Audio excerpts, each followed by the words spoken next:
बच्चों का बचपन मुस्काए, अंडा बच्चों के मन भाए, कुदरत का वरदान है ये। चैंपियन बनने का एक फंडा, रोज खाओ अंडा। My journey of insurance and investments began at the same time when I invested in LIC SEEP. In this fast-moving world, SEEP can balance your funds with security and growth. SEEP will take care of the ups and downs of the market and will give you fruitful results so that you enjoy the ride. And when SEEP is with you, you can soar high. LIC's unit-linked insurance plan SEEP offers savings and protection so that you can soar high in your life. LIC, हर पल आपके साथ. Moving on to our next session, where we first saw her as the lovable and feisty bride of Ayushmann Khurrana in Dum Laga Ke Haisha. Before she made her debut as an actor, she worked as an assistant casting director with Yash Chopra, and rest they say is history. Please welcome the Wonder Woman. She dares and she cares. Actress Bhumi Pednekar on acting and climate activism. Welcome to the India Today Women's Summit. I have with me a very special guest with me today, Bhumi Pednekar, an actor par excellence who's broken barriers, broken the glass ceiling, has come out on her own and carved a niche, a mark that all of us admire and cherish today in the industry. Bhumi, thank you very much for speaking to India Today. Thank you so much, Nabila. That was a very, very kind introduction. Oh, I thought I cut it short. I could have gone on and on. That's sweet. No, to be honest, I think all of... Bhumi, the kind of work that you've done, I think this is exactly what describes the woman of today. And you've really emboldened all of us with your performances, with your style, with your humor. And seldom do we see women like you, and we're so glad that you're in the industry and carved a niche for many other women to follow suit. So was it a deliberate attempt there, or it was just you being you? No, I think it was definitely thought of, because considering my debut within the film industry was quite unconventional. And, the idea, honestly, I just took it up because I really wanted to be an actor, right? Like, this was such a big opportunity for me. I didn't really come from, I didn't really have any kind of backing apart from my craft and my whatever little talent I have to, support me. And I was this little girl who just had huge dreams. And I was like, I was unapologetic about it. I was like, whatever happens, I am going to be an actor.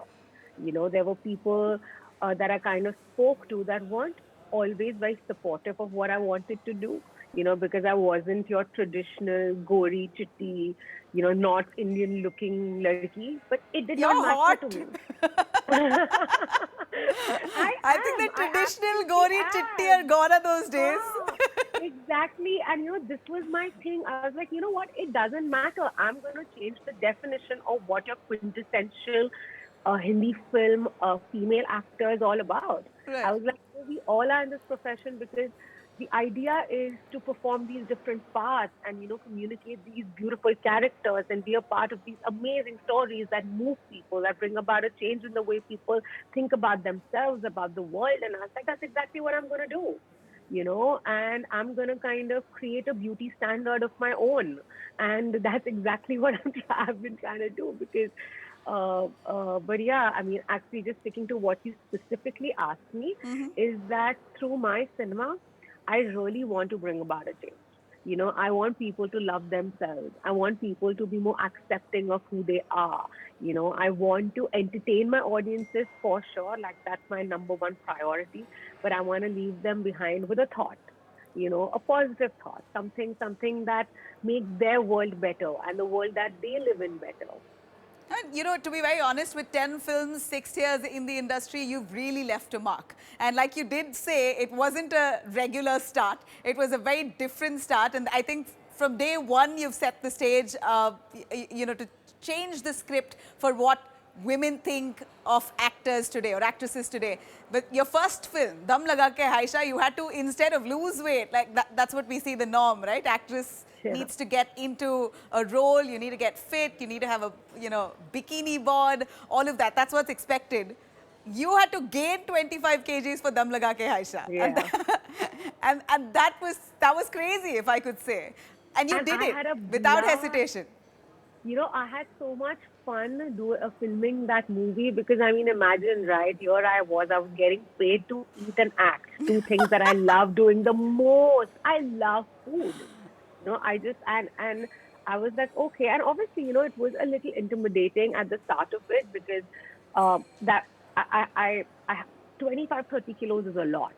To do something and that too unnaturally, right? But then once I started my journey, I had such fun, and the relationship that I shared with myself just became stronger because Dam Laga Ke Aisha gave me a lot of confidence. It actually gave me a career, it gave me a platform, it gave me a voice.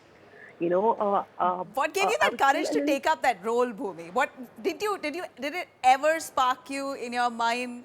What if this goes wrong? The thing is that the fact that I was getting a chance, the fact that I actually had a debut film was large enough for me to do anything for that movie.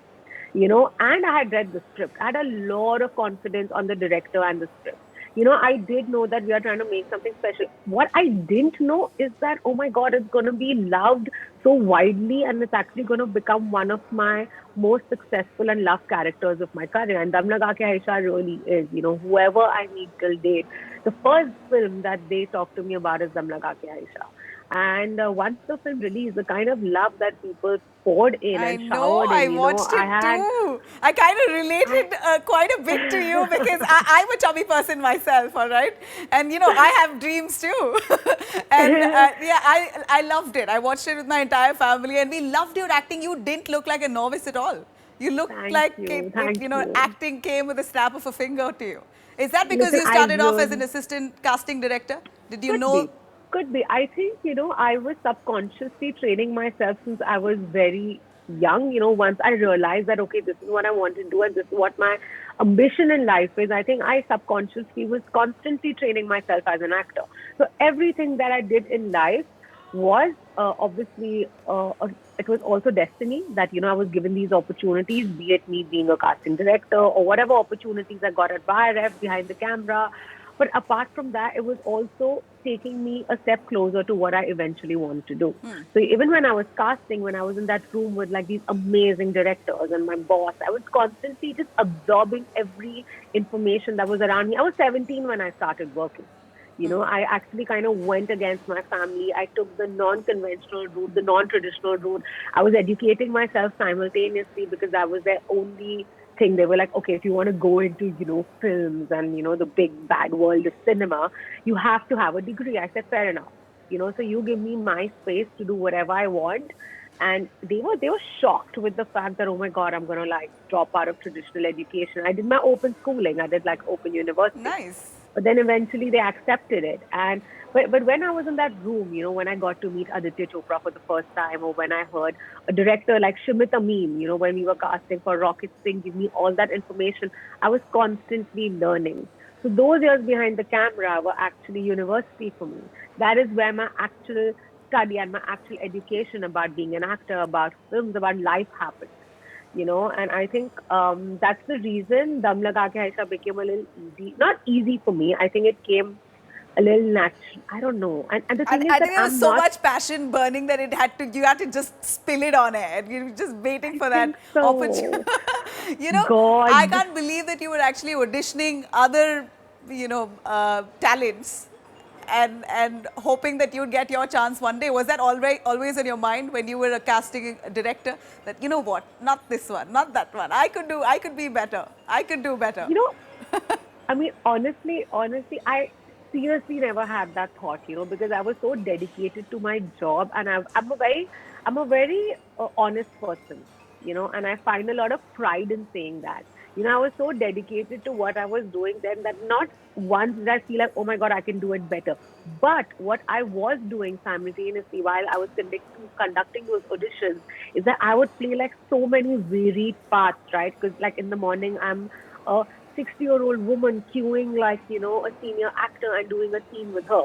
In the evening, I'm like an 8-year-old child, like, working with a child actor, trying to like, extract a performance out of them. Right. So through the day, there were so many varied parts that I would read for. So as I said, everything was preparation for me. Everything was prep for me. But I think the most I would say weird time for me was when I was auditioning girls for Dum Laga Ke Haisha, because I was being auditioned simultaneously. So, I was in this constant battle with my conscience where I was like, am I being unfair to these girls by any way? Because, we all have an equal opportunity over here. And I actually remember going up to Shanu and telling her that, I don't know, I feel like, what if I'm without unknowingly not being fair to them. But then, she obviously, she would see all the auditions, my director. We actually auditioned about 200, 250 girls for the part. Yeah, I can And imagine. I did not get the film easy, I really proved my mettle. And and Sharat, my director, he was a little harder and tougher with me because he did not want to take me in because I was like a YRF employee. He really, and he also had his issues, right? Because he was looking for somebody who belonged to that world.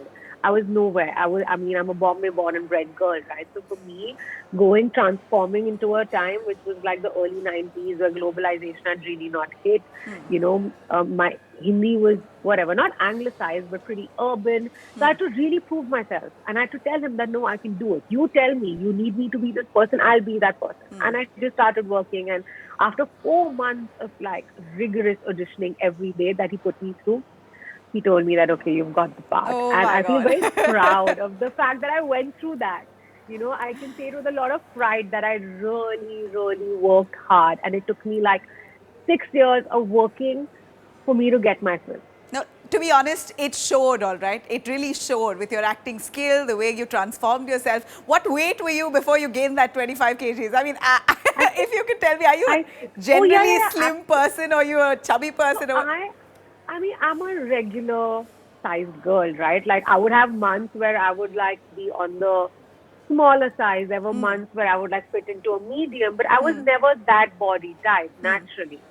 And I think I was about 64, 65 kgs and I went up to like a 93, 94. Whoa. And yeah, it was, but Nabila, that's the beauty of it. I was still dressing exactly the way I dressed, like, pre-Dum Laga Ke Haisha. My confidence level was exactly the same. And I really have to credit a lot of people that were in my life then. From the boys that were in my life, to my girlfriends, to my family, to my sisters, to the people that I worked with.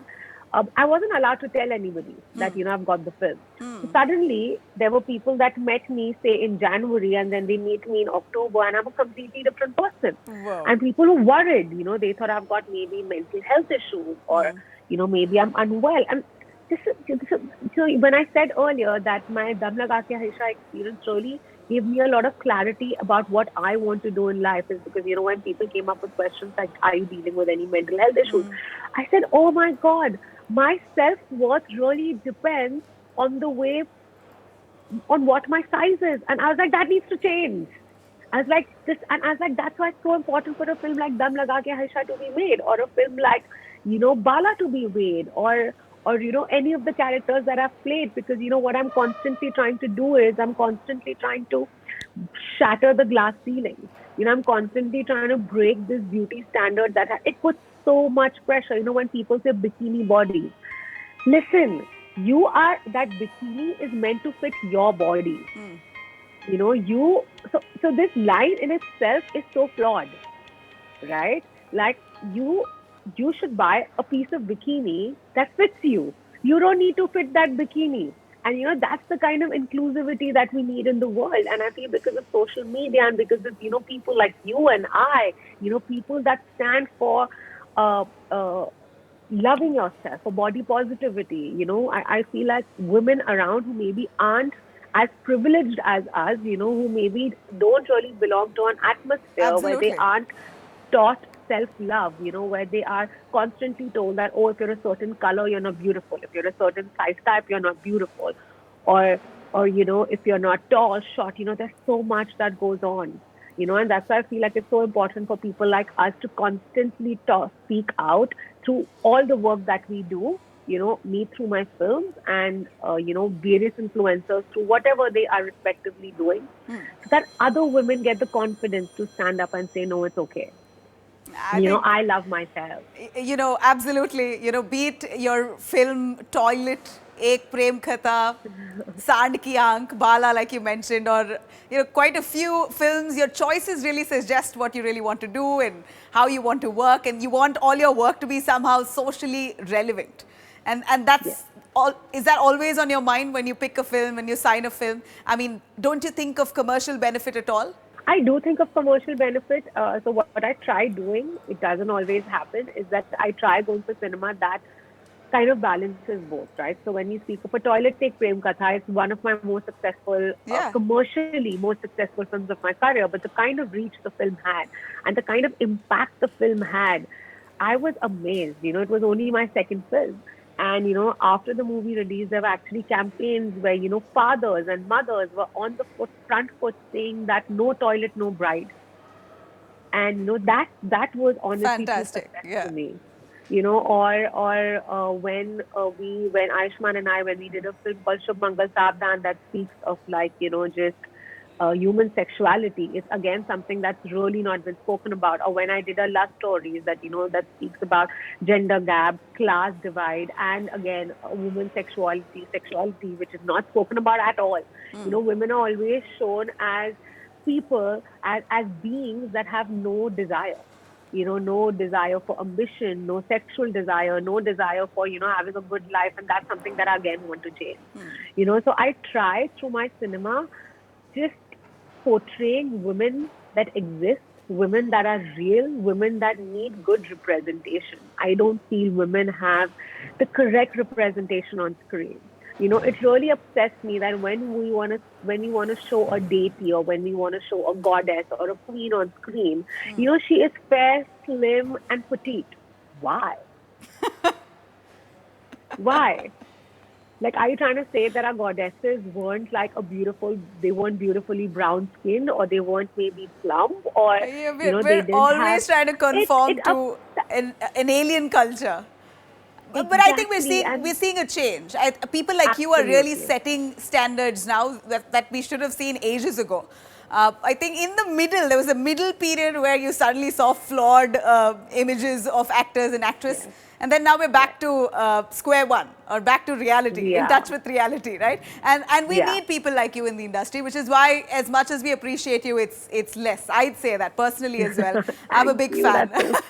So, like you did mention YRF, right? You were an employee with them, and then you became an actor that they handled. So this whole 360-degree spin, not coming from a film background or a film family, that itself must have been an achievement that you couldn't sort of comprehend yourself, at least for a little while. Absolutely. I honestly do pat my back very often, and I feel very proud of myself that, I've managed to be where I am, because honestly, I belong to a simple family, a family full of academics, some are lawyers, some are doctors, engineers, and they couldn't imagine this happening to me. I could, my mom did. I was very sure that I'm going to live this life. But, from being an employee to actually, being a successful talent that YRF has, I think it's been a beautiful journey for me. And it's a journey that I have done on my terms. I have never really ever conformed to any kind of societal norm. I have done the films that I wanted to do. I have done everything. It's a journey that I can take a lot of ownership on. I am today at a place where because of the cinema that I've done, and because of the fact that I've worked with everybody, I literally read every script that comes my way. It can be somebody from a small town who somehow has gotten my number. I don't want to put this out because people really bother me. But, I'm like, what if there's a good story there? What if I'm so greedy as an actor?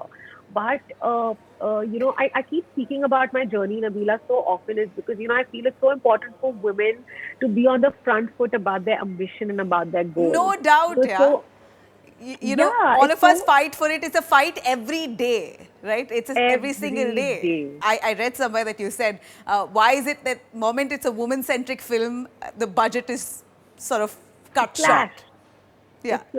Does that really happen rampantly? Of course it does, 100%. And, because I have been a part of many, women-led films, like, films where the director is a woman, like, for example, where the producers are a woman, they are women, right? So in that kind of a scenario, obviously, because, I think luckily we are at a time where women are really empowering each other. We are kind of coming together and we are trying to become this force to reckon with, right? But it does happen when it's a story just headlined by women, the budgets are slashed.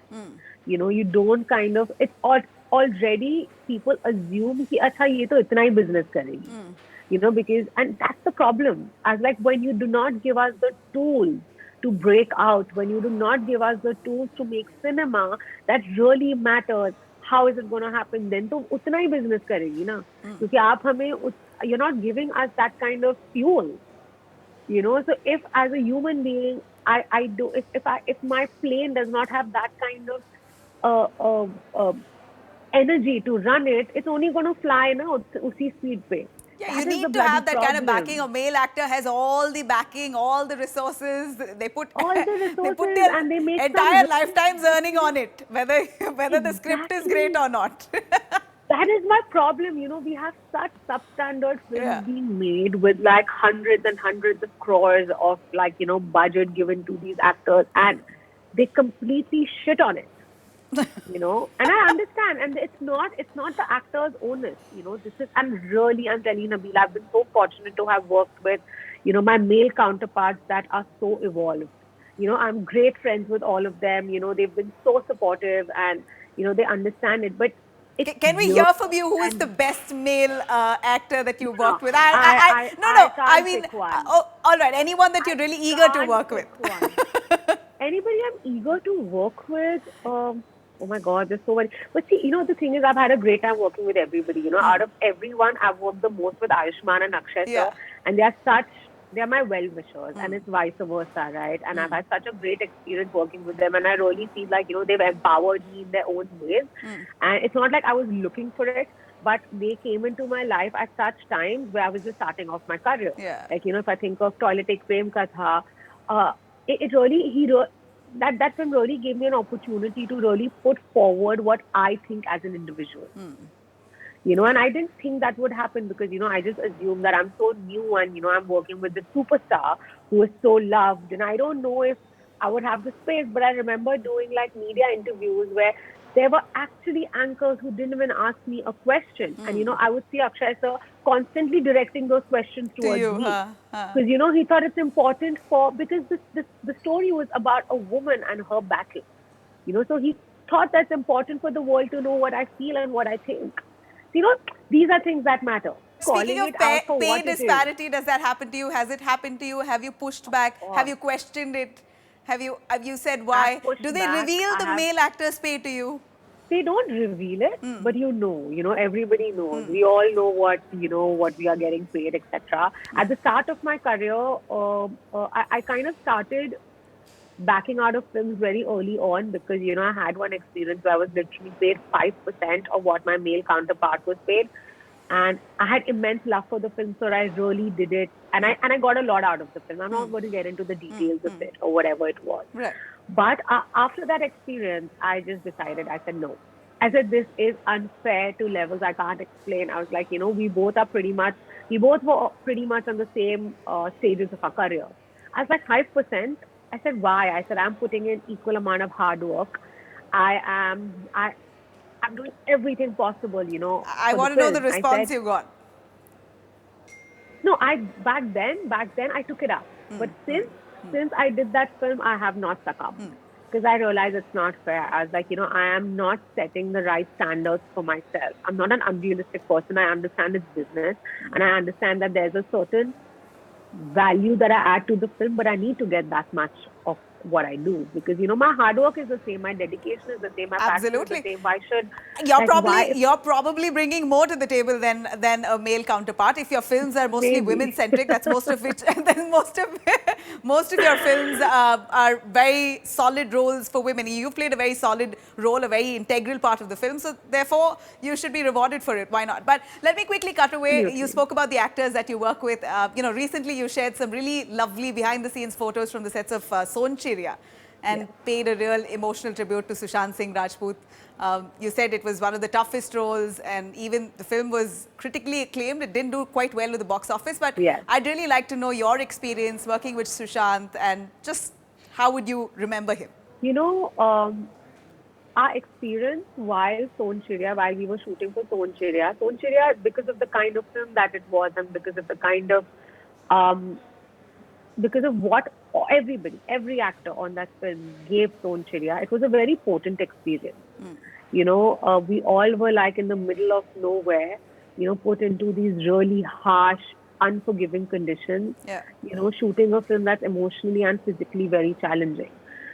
So my memory of the film are pretty much dominated by Sushant and little girl, you know, Khushi, who plays Sonchiriya, because the three of us were together pretty much in the film. You know, it's a story over like 3 days and of these three characters just running away from the harsh realities of society. You know, and I just remember him as a friend. I remember him as somebody who really made the atmosphere in such, who really made this very tough environment doable and easy for me. You know, he really encouraged me as an actor, and I did the same for him. You know, there was a lot of healthy competition where we were trying to just be the best versions of our character in the film. Yeah. And he is just such a bright mind. And yeah.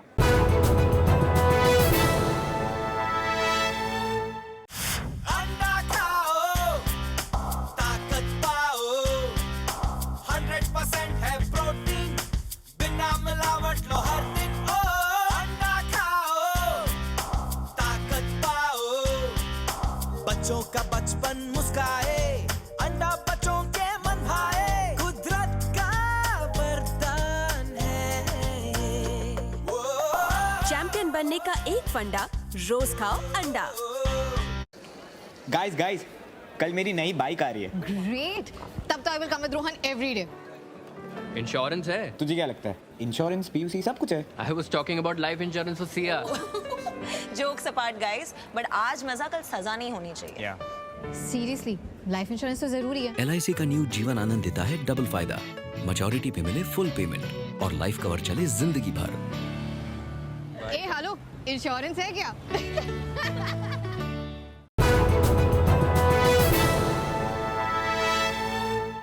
So let me take you through a little bit on the last quarter of 2019. It was quite a busy one for you. Saan Ki Aankh, Bala, Pati Patni Aur Wo. How did you deal with the whole lull of 2020 after that kind of, you know, onslaught of work? Here you have a sudden standstill where you're confined to your home, your family, or maybe even not, somewhere all alone. And at that point of time, mental health was also such a concern. We were all battling it. Absolutely. What was your experience like? You know, this was probably the first time in my life. 2020 was the first time in my life. I started working when I was 17. Okay, Yeah. was when I had nothing to do. I didn't know what to do. You know, and I think likewise, I was very, very lucky that, you know, I was back home by then. I was with my mum and my sister, and, you know, we had a full house. Actually, we were like, we were 4 people living together. And it started off with a lot of panic because nobody had any idea on what was on. You know, we were so scared. We were just going crazy, sanitizing and cleaning and making sure that, you know, our loved ones are okay. Like, you know, I remember just the first maybe 10 days were only about speaking to everybody and kind of making like a plan, like an SOS plan. You know, what happens if somebody gets COVID? And, you know, the scary part then was that people that were kind of falling sick, they were really ridiculed. And, you know, there was so much hate against them. I remember, like, you know, when we had like a leading singer who kind of fell sick, she was really made. And I mean, you know, just the way people were treating COVID patients was so heartbreaking, you know, so there was so much stigma around it, and there was just a lot of misinformation, and people were going crazy, right? I mean, you were so lucky that you were with your family. There were a lot of people who were alone. I was alone. I got the virus myself. So it was a little nerve-wracking, to say the least. Now, that's fine, but it really taught me a lot. I pulled through, and I know that I can actually get past my worst phases of my life. And I'm sure a lot of people felt that the same way. But, you know, the kind of losses that the film industry went through at that point of time, theaters were closed, shooting was cancelled. That must have been quite a big question mark on how you're going to revive your career, considering that, did that bother you at all? Like, how are you going to re-innovate yourself? I know social media, online became the new trend, but were you considering to try and sort of come out with a more creative person of yourself at that point of time? Did anything awaken within you? Oh, yeah. Actually, I worked a lot through 2020. Maybe apart from the first month and a half where I did nothing, I was just like on my couch, eating, chilling, drinking. But then after that, I really went on to this journey of self-discovery. I made some major lifestyle changes, and I just kind of understood that, okay, starting today, like, the new decade, what is my life going to be in the next 10 years? It gave me a lot of clarity. I worked a lot on Climate Warrior. It's an initiative that, advocates positive love for the planet, that, tells people that climate change is real. And we do a lot of on-ground activity. And I use my social media handles for spreading a positive advocacy about climate change and the effects that it can have. I worked a lot on Climate Warrior. I kind of, So did the pandemic trigger the Climate Warrior in you? No. It's You've always been... since I was a child. I have spent nights just scared, and as an innocent kid who didn't really know better, thinking, oh, what would I do when the water dries up? I should have a storeroom full of PET bottles. But only to realize, when I grew up, that, those ideas were foolish. As a child, you can think of those things. And the beauty is that today, the children, the current generation, they're so intelligent and so woke and so well-informed that they are actually the advocates and they are the front runners for, telling us that, time is ticking, come on, get on with it. But Climate Warrior is something that I started actually quite early on in my career. Something that I've always been doing. I just kind of formalized it with a title called Climate Warrior 2 years ago. And I'm not going to stop. It's something that I feel so passionately about. And it amazes me how people just don't care. So I had some major lifestyle changes. I went vegetarian, and I really gave up on a lot of things that I today realize I didn't. You're vegetarian? Are you vegan or vegetarian? I'm vegetarian. Okay. No. I've still not gone. I've still not gone there yet. But, is that hardcore to you? I don't know. See, I feel it's something that I would do. Maybe. I think it's something that might happen naturally. I don't know. But veganism is something. See, for me, between veg and being vegan, I think it's just mostly dairy. So are you? That's exactly what you can't give up. Yeah. No, it's not about not giving up. What I really believe in is responsible consumption, right? So I know where my dairy is coming from. I know my dairy is not coming from these farms. See, what is the idea of loving your planet and living a planet healthy life is actually going back to the way people lived 20 years ago. True. The way people live in rural India today. It is about having a simple way of life, So when I started my journey, I was like, okay, will you be able to live without toilet paper? And I'm doing okay. You figure out hacks, and I'm maybe getting into really specifics of my life, but those are the changes that one needs to make within their ecosystem to actually have an effect. Using steel bottles, steel cutlery. I have a little bag that's with me all the time that has my water bottle, my cutlery, my plate, my straw, it has my reusable handkerchief, it has everything. So you take this around, lug it around wherever you go. It's all like your time. Okay. Yes, my sets are single-use plastic free. My house is single-use plastic free. Nice. We compost. There's so much. Maybe we need another session for it. But, No, but if you have to quickly suggest to people the 5 things that you can do ASAP right this moment, just like with a snap of a finger, what would that be? Stop using single-use plastic. Okay, go for more sustainable alternatives. Be very conscious of the way you use natural resources. Okay, so be it the way you use water or the way you're burning your electricity. It is very important to be responsible. So I've generally and segregate your waste. So important. You have to recycle your plastic. You have to segregate your waste. You have to make sure that your wet waste and your dry waste is separate. And this is more for humanitarian reasons. People don't even understand the condition our landfills are in. And, you know, they are completely human powered, they're completely man powered, and there are people that are actually physically going and segregating. It's a mess. You know, so just these three broad things I'll give, and I hope that, you know, your listeners actually go Google this and see what they can do. It's very easy. You know, having a planet conscious life does not mean you're making your life inconvenient. You're actually making your life a lot more convenient. You're living a way cheaper and a way sustainable lifestyle.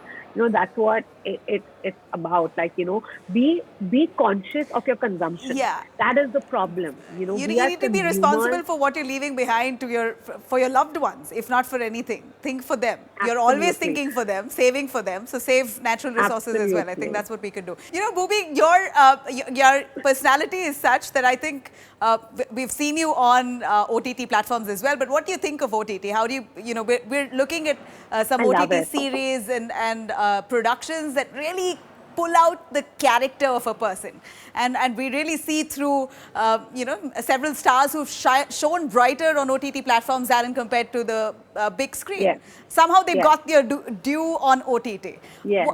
What's your view on releasing films on OTT, Netflix, Amazon, or any other OTT for that matter? Considering now theaters, cinemas, we're looking at so many restrictions.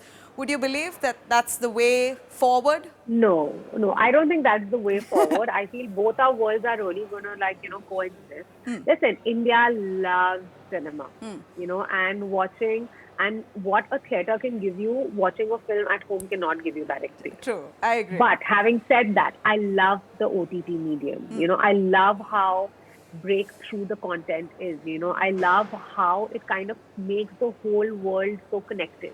You know, I love the fact that I can watch a Spanish film so easily sitting in my room. I know. But I feel both the experiences are very different, and both the worlds are going to coexist. You know, I'm dying to go to a theater and watch a film. You know, and I don't ever want that experience to go away.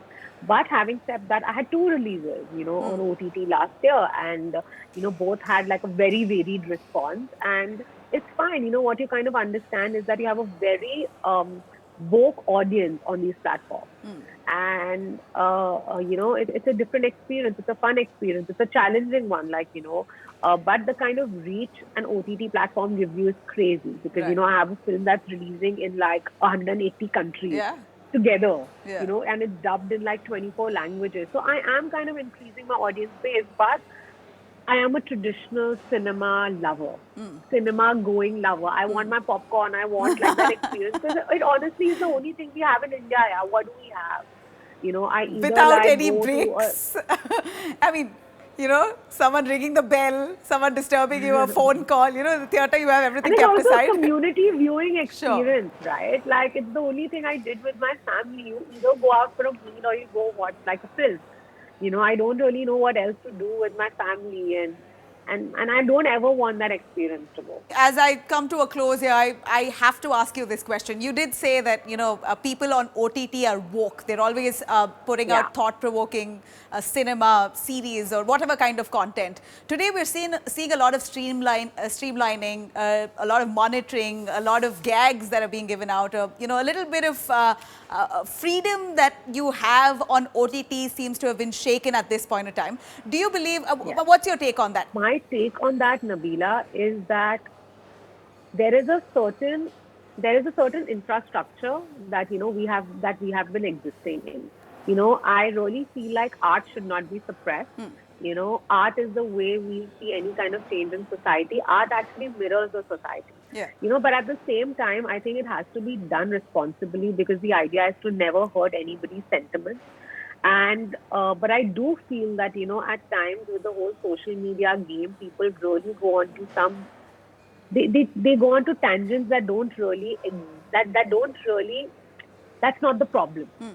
You know, so I feel like, yes, our generation is very woke, and, you know, social media is very woke, and this is a very woke platform, but I don't think people use it responsibly all the time.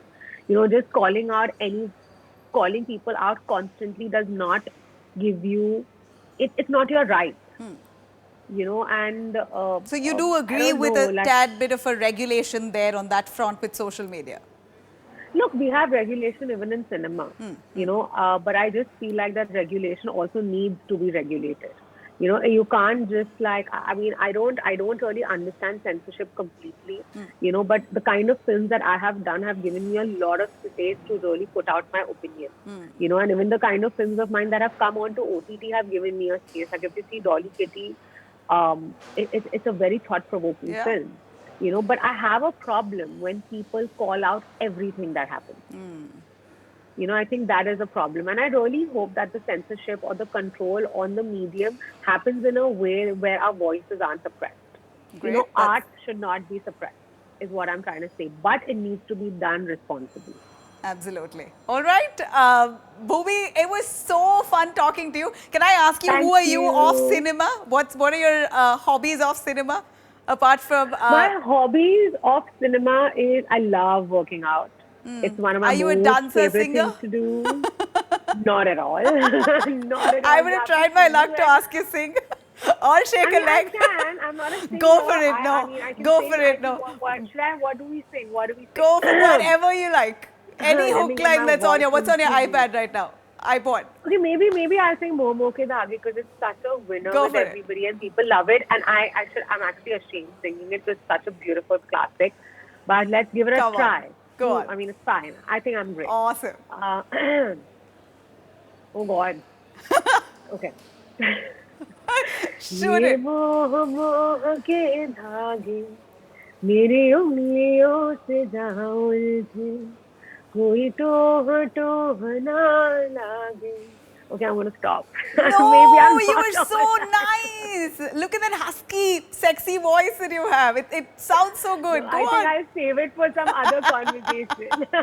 Love it, Bhumi. But Thank this you. was such fun. This was such fun. Thank you so much for We making loved me a it. part of your program and, you know, of this conversation, because we all need to empower each other. We all need to love ourselves and, yeah. Yay.